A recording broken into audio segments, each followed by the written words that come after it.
25 सितंबर 1980 को अपनी बढ़ती जनसंख्या को देखते हुए चीन ने वन चाइल्ड पॉलिसी की शुरुआत की।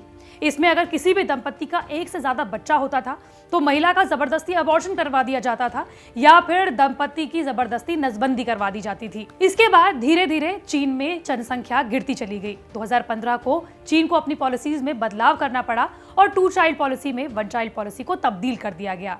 इसके बाद भी बात नहीं बनी और लिंगानुपात लगातार बढ़ता चला गया, जिसके बाद 2020 में चीन ने 3 चाइल्ड पॉलिसी की शुरुआत की। लेकिन इसके बावजूद भी चीन में बुजुर्गों की संख्या है जो बढ़ती जा रही है और युवाओं की संख्या लगातार कम होती जा रही है। लेकिन ये बात हम आपको क्यों बता रहे हैं? दरअसल उत्तर प्रदेश में योगी सरकार ने नई जनसंख्या नियंत्रण नीति को लागू किया है, लेकिन इसी के साथ साथ जनसंख्या नियंत्रण कानून लाने की तैयारी भी योगी सरकार कर रही है और इसको लेकर उन्होंने एक ड्राफ्ट तैयार किया है। इस ड्राफ्ट पर जनता से 19 जुलाई तक जवाब भी मांगा गया है और राय भी मांगी गई है। लेकिन इस ड्राफ्ट पर कई तरह के आरोप लगाए जा रहे हैं और खास तौर पर योगी सरकार पर आरोप लग रहा है कि वो खास तौर पर मुस्लिम संप्रदाय पर निशाना साधने की कोशिश कर रही है। आपको ये बताते चले कि कई अलग अलग विपक्ष की पार्टियां हैं जो कि इस नई जनसंख्या नियंत्रण कानून को वोट नियंत्रण कानून बता रहे हैं। लेकिन क्या वाकई में ऐसा सब कुछ है? बताएंगे आपको सब कुछ इसी वीडियो में। नमस्कार, मैं हूं आपके साथ श्रेया बहुगुणा और आप देख रहे हैं न्यूज़ तक। दरअसल उत्तर प्रदेश के लॉ कमीशन ने एक ड्राफ्ट तैयार किया है नई जनसंख्या नियंत्रण कानून को लेकर। लेकिन इस ड्राफ्ट में क्या है वो आपको जान लेना चाहिए सबसे पहले। दरअसल इस विधेयक का नाम है UP population control stabilisation and welfare act 2021। इस विधेयक में केवल 2 बच्चे पैदा करने पर जोर दिया गया है। ड्राफ्ट कहता है कि परिवार नियोजन को अपनाने वाले परिवारों को सरकार द्वारा लाभ दिया जाएगा। उन्हें सरकारी सेवाएं, योजनाएं, नौकरियां आदि में प्राथमिकता दी जाएगी। 2 से ज्यादा बच्चे करने पर सरकारी सुविधाओं से वंचित होना पड़ सकता है। वहीं केवल 1 बच्चा पैदा करने वालों को सरकार कुछ और सुविधाएं देगी, ये ड्राफ्ट कहता है। गरीबी रेखा से नीचे वाले परिवार अगर 1 बच्चा पैदा करते हैं और साथ ही नसबंदी करवा लेते हैं तो उन्हें बेटा होने पर 80,000 रुपए और बेटी होने पर 1 लाख रुपए की वित्तीय राशि दे दी जाएगी। इसके साथ ही इकलौते बच्चे की पूरी पढ़ाई का खर्च और दूसरी सुविधाएं भी सरकार मुहैया कराएगी। 1 बच्चा करने वाले सरकारी कर्मचारियों को 12 महीने का मातृत्व या पितृत्व अवकाश भी दिया जाएगा। ऐसे कर्मचारियों को मुफ्त स्वास्थ्य और बीमा योजनाएं भी मिलेंगी। इसी के साथ जिनके भी 2 से ज्यादा बच्चे होंगे उन्हें चुनाव तक नहीं लड़ने दिया जाएगा। कानून ये भी कहता है कि सरकार से मिलने वाला फ्री राशन केवल 4 सदस्यों वाले राशन कार्ड पर ही दिया जाएगा। जो लोग 2 से ज्यादा बच्चे करेंगे उनको पंचायती या स्थानीय निकाय चुनाव लड़ने की मान्यता खत्म हो जाएगी। सरकारी नौकरियों में आरक्षण और आवेदन की पात्रता तक खत्म हो जाएगी। भारत की आबादी है 130 करोड़। इसी जनसंख्या को नियंत्रित करने के लिए और विकास के लिए इस जनसंख्या नियंत्रण ड्राफ्ट को पेश किया गया, लेकिन अब इसे ध्रुवीकरण का एक ड्राफ्ट कहा जा रहा है।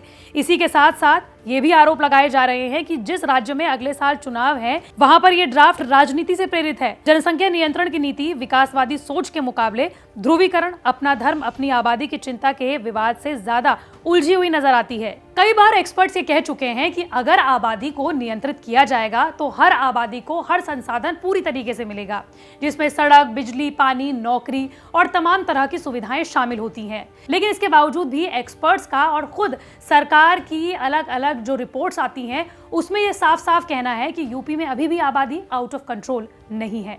चलिए आपको जल्दी से कुछ आंकड़े दे देते हैं ताकि आप ये समझें कि यूपी में जिस जनसंख्या नियंत्रण कानून लाने की बात की जा रही है ताकि यूपी में जनसंख्या को नियंत्रित किया जा सके, वो अभी भी कहीं आउट ऑफ कंट्रोल नहीं है। TFR यानी कि टोटल फर्टिलिटी रेट, इसका मतलब ये होता है कि जब एक महिला अपने पूरे जीवन काल में जितने बच्चे पैदा करती है उसका एक राष्ट्रीय औसत निकाला जाता है।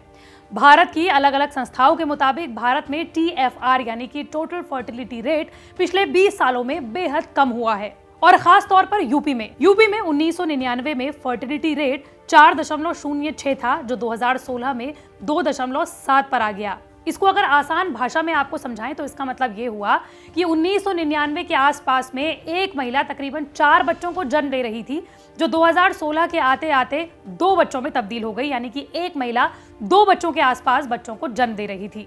1992-93 में भारत का फर्टिलिटी रेट 3.4 था, जो 2015-16 में घटकर 2.2 रह गया। यूपी सरकार का लक्ष्य है जो अभी टोटल फर्टिलिटी रेट 2.7 है, उसे 2.1 पर लाना। हालांकि एक्सपर्ट्स का कहना है कि बिना किसी जनसंख्या नियंत्रण कानून या फिर नीति के भी 2025 तक उत्तर प्रदेश में आबादी की ग्रोथ का औसत राष्ट्रीय स्तर के बराबर हो ही जाएगा। इसके साथ 2019-20 में स्वास्थ्य मंत्रालय ने भी एक डेटा जारी किया था, जिसके मुताबिक 22 राज्यों और केंद्र शासित प्रदेशों में से 19 राज्य ऐसे हैं जहां औसतन महिलाएं 2 से कम बच्चे पैदा कर रही हैं। अगर हम नेशनल फैमिली हेल्थ सर्वे 2015 और 16 पर नजर डालें तो हर धर्म में इसमें गिरावट दर्ज की गई है।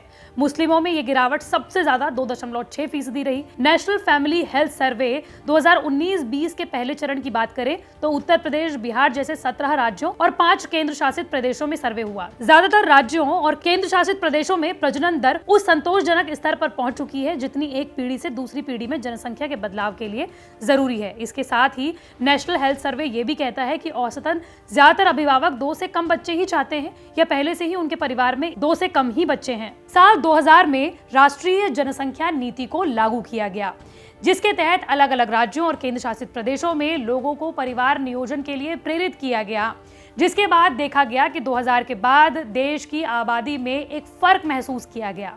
इसी के साथ साथ जनसंख्या नियंत्रण कानून लाए जाने पर अलग अलग महिला एक्सपर्ट्स ने भी चिंता जाहिर की है। महिला एक्सपर्ट्स का कहना है कि अगर जनसंख्या नियंत्रण को लेकर बाध्यकारी या फिर दंडात्मक तरीके अपनाए जाते हैं तो देश में पुरुषों के मुकाबले महिलाओं का अनुपात गिर सकता है। देश के अलग अलग परिवारों में अभी भी बेटे की चाहत में कमी कोई नजर नहीं आई है और अगर ऐसे में 2 चाइल्ड पॉलिसी की शुरुआत की गई तो ऐसे में लिंगानुपात ज्यादा बढ़ जाएगा। कुछ ऐसा ही चीन में हुआ था। चीन का उदाहरण देते हुए कहा कि जब 1 चाइल्ड पॉलिसी के बाद 2 चाइल्ड पॉलिसी की शुरुआत की गई तो लिंगानुपात बढ़ गया। रिपोर्ट्स के मुताबिक चीन और भारत में पुरुषों के मुकाबले महिलाओं की संख्या तकरीबन 7 करोड़ कम है और ऐसे असंतुलन के कारण 2020 में चीन को अपनी 2 चाइल्ड पॉलिसी को बदलते हुए 3 चाइल्ड पॉलिसी में कन्वर्ट होना पड़ा। लेकिन एक्सपर्ट्स का मानना है कि चीन अपनी जनसंख्या में हुए अंतर को अब कभी पाट नहीं पाएगा। बिहार के मुख्यमंत्री नीतीश कुमार ने भी कहा है कि सिर्फ कानून बनाकर जनसंख्या पर नियंत्रण करना संभव नहीं है। जब महिलाएं शिक्षित होंगी तो अपने आप प्रजनन दर घट जाएगा। कुछ लोग सोचते हैं कि सिर्फ कानून बनाने से कुछ हो जाएगा। सबकी अपनी अपनी सोच है और शायद बिहार के मुख्यमंत्री नीतीश कुमार कहीं गलत नहीं है, क्योंकि महिला साक्षर दर के मामले में उत्तर प्रदेश देश में 4था सबसे पिछड़ा राज्य है। यूपी में जहां पुरुष 80% साक्षर है तो महिलाएं सिर्फ 63% ही पढ़ी लिखी हैं। 11 से 14 साल की 10% बच्चियां आज भी स्कूल नहीं जाती। हालांकि उत्तर प्रदेश कोई पहला ऐसा राज्य नहीं है जहाँ पर नई जनसंख्या नीति को लागू किया गया हो। इससे पहले असम में नई जनसंख्या नीति को लागू किया जा चुका है। इसके अलावा राजस्थान, मध्य प्रदेश, तेलंगाना, आंध्र प्रदेश, गुजरात, असम, महाराष्ट्र, उत्तराखंड और कर्नाटक में भी अपनी अपनी जनसंख्या नीतियों को लागू किया जा चुका है। हालांकि कानून की शक्ल के लिए जो ड्राफ्ट तैयार किया गया है वो उत्तर प्रदेश में पहली बार तैयार किया गया है और इसी वजह से विपक्ष के अलग अलग नेता हो या फिर मुस्लिम संप्रदाय के लोग हो, वो इस ड्राफ्ट पर सवाल खड़े कर रहे हैं। लेकिन आपकी इस ड्राफ्ट को लेकर क्या राय है, हमें कमेंट बॉक्स पर जरूर बताएं।